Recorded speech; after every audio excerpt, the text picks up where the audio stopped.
All right, thank you, Carrie. Well, if you've ever been to a high school game, you've probably seen or maybe even yelled at the referees. But there's a lot much more to say to their story than what you can see from the bleachers. And Kirk Thomas is here to give us a behind-the-scenes look at his new memoir. And Mr. Kirk, thank you for joining us. Thank you so much, Tia, for having me. Of course. So what inspired you to write this book, Two Shots to Glory?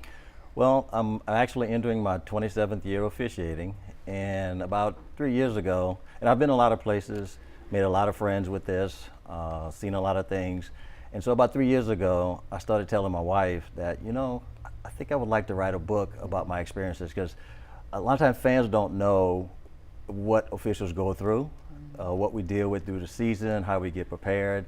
And so I just wanted to kind of give a behind the scenes look. And without giving away too much, you know, some people may think, okay, well, what all does he have to say about being official? What are some subjects or things that you, touch base on when it comes to the book? Sure. So I talk in the book about how I got started.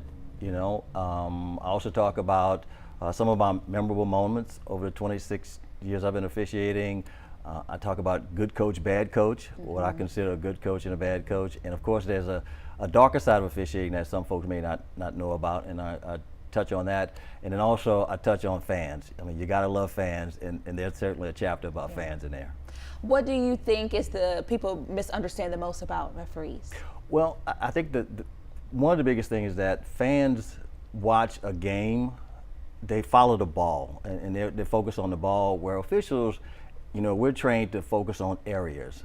And so a fan may yell and say, why didn't you call that, when you're actually not looking in that area to begin with. So I think that's probably one of the biggest things, that fans will watch the ball as it goes around the court, whereas officials, we're actually focusing on areas. Yeah, when you think about, your years of working in this field, what's the most memorable thing that comes to mind?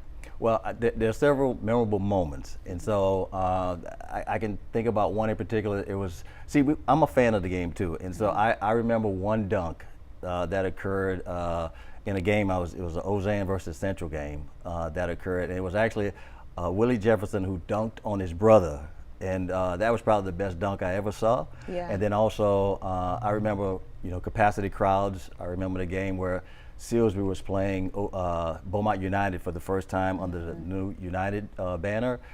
It was standing room only. So, I just kind of remember certain things that just kind of stick out. And a lot of people, in this area, if they read the book, they probably will go down memory lane with you as well as you speak about some of those games and stuff. Yes, and so another memorable, I remember players like Jacobin Brown. I thought was probably, for me, officiating, probably the best player I've ever seen was Jacobin Brown when he was in high school. And then now, the book is out, so where can people purchase it? Sure, so the book you can be purchased on Amazon, through their digital purchases. It's also available for the version where you can just kind of read it, so it's available on Amazon. Anything you'd like to say to some future readers? Well, it just gives an in-depth look. Again, it's from my perspective. It also talks about how you can become an official. So if there's anybody out there that's really thinking about becoming an official, I touch on that as well as in the book. Well, good luck on all the future books you'll write, and thank you for joining us this morning. Thank you so much for having me. No problem.